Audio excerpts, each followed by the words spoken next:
এক কেজি আটার দাম আকাশছোঁয়া। পাকিস্তানে ভিখারিদের চেয়েও খারাপ দশা আম জনতার। বিশ্বজুড়ে এখন যুদ্ধের দামাম। একদিকে ইরান এবং ইসরায়েলের রক্তক্ষয়ী সংঘর্ষে কাঁপছে গোটা দুনিয়া।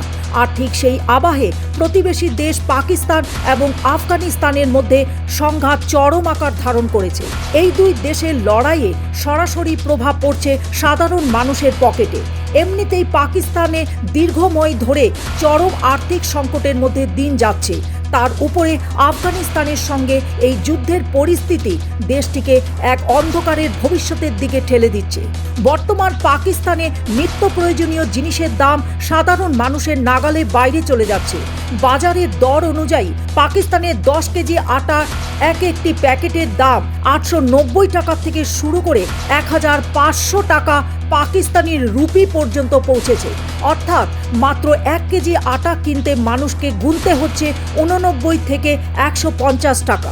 2026 সালে জানুয়ারি মাসে পরিসংখ্যা অনুযায়ী পাকিস্তানি মুদ্রাস্ফীতি হার 5.8% দাঁড়িয়েছে।